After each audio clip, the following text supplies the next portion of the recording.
तोहफे की वापसी। लड़ाई की वजह कोई खास भी ना थी, बस बैठे बिठाए इब्राज और बसाम में किसी बात पर बहस हुई और मामूली बात बढ़कर तल्ख कलामी में बदल गई। बसाम ने लड़ाई को तोल देना मुनासिब न समझा और इसने फौरन अपना लहजा नरम कर लिया, लेकिन इब्राज तो अंगारे चबाई बैठा था। इसने बरसों की दोस्ती को मिनटों में गहरी खाई में धकेला और बसाम से कता ताल्लुक करने का बोल दिया।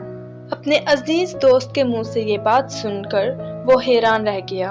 अब आंखें फाड़ी मुझे क्यों तक रहे हो, जो कहा है वही करना। इब्राज इसे यूं देखकर तप उठा। मुझे लगता है तुम अपने हवास खो बैठे हो, तभी इस किस्म की बहकी बहकी बातें करने लगे। हमारी दोस्ती कोई सूरज नहीं जो दिन गुजार कर शाम को डूब जाए, और जो बात तुमने अभी कही मुझे इससे इंतहाई सदमा पहुंचा है। बसाम की आवाज में बेयकीनी का आंसर वाज़ेह था। मैं तुम जैसे इंसान को दोस्त नहीं बना सकता जो यूं पटर पटर जबान चलाए और बहस करे। इब्राज चिढ़कर बोला, और जो तुमने सुना ठीक सुना। तुम्हें पिछले हफ्ते जो गिफ्ट दिया था वो मुझे वापस करो। तुम इस तोहफे के काबिल ही नहीं हो। इब्राज का लहजा जहर आलूद था जो निश्तर बनकर बसाम के रगोपे में उतरता चला गया। इसने मजीद अब इब्राज से कोई मगजमारी नहीं की और अपना टिफिन उठाकर क्लासरूम से बाहर चला आया। कुछ देर बाद इब्राज अंदर दाखिल हुआ और बसाम की डेस्क से अपना बैग उठाकर पिछली नशिस्त पे जा बैठा। बसाम और इब्राज हमसाये और बचपन के दोस्त थे। दोनों एक ही क्लास और स्कूल में ज़ेरे तालीम थे। इब्राज कुछ अखर मजाज तबीयत का मालिक था, जबकि बसाम सुलाजू और अच्छी आदतों इतवार रखने वाला बच्चा था। पहले भी इनमें बहुत सी लड़ाइयाँ हो चुकी थी, लेकिन वो इतनी मोहलक नहीं थी। इस बार पता नहीं क्यों इब्राज ने कोई लिहाज किए बगैर ना सिर्फ बसाम को खरी खरी सुनाई, बल्कि इससे दोस्ती तोड़कर अपना गिफ्ट भी वापस मांग लिया। बसाम सोच भी नहीं सकता था एक दिन इब्राज इससे ऐसा नारवा सलूक करेगा। स्कूल से वापस आकर बसाम ने खाना खाया और अपने कमरे में चला आया।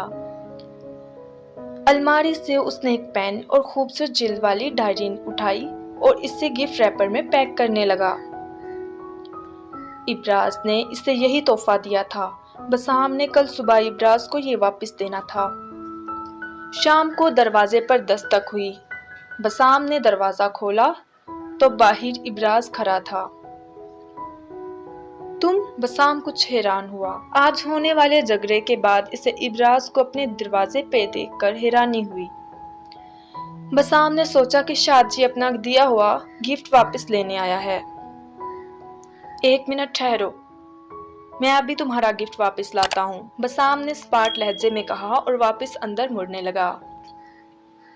इब्राज ने लपक कर उसका बाजू थामा और बोला, मैं यहाँ तुमसे माफ़ी मांगने आया हूँ। मुझे एहसास हो गया कि मेरा रवैया तुम्हारे साथ दुरुस्त नहीं था। मुझे तुमसे सख्त लहजे में बात नहीं करनी चाहिए थी। जो मैंने तुम्हें बुरा भला कहा, प्लीज़ इसे भूल जाओ और मुझे माफ़ कर दो, प्लीज़। इब्राज की आंखों में मोटे मोटे आंसू भर आए। बसाम ने इब्राज की आवाज सुनकर फौरन इससे गले लगा लिया और कहा, तुम मेरे दोस्त हो, माफी मांगने की जरूरत नहीं। इंसान गुस्से में अपने होशो हवास खो देता है और इसे एहसास नहीं होता कि वो क्या बोल रहा है। मैंने तुम्हें माफ कर दिया था पहले ही।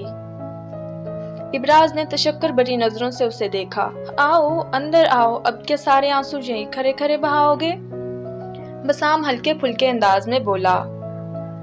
इब्राज बसाम के साथ दरवाजे से अंदर दाखिल हो गया।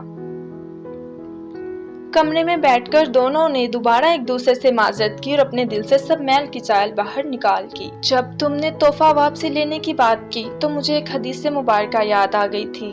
तुम शायद इस हदीस से अनजान थे, तभी दिया हुआ तोहफा वापस लेने का इजहार कर दिया। बसाम इब्राज के लिए गिलास में ठंडा ठार शरबत लाया और इसे गिलास देकर सरसरी अंदाज में बताने लगा। इब्राज हदीस का सुनकर चौंक उठा। कौन सी हदीस? जरा मुझे भी सुनाओ। इब्राज बेचैनी से गोया हुआ। जरा ठहरो। बसाम अबूजान के कमरे में गया और एक हदीस की किताब उठाकर लाया। एक सफ़ा खोलकर वो बुलंद आवाज से पढ़ने लगा।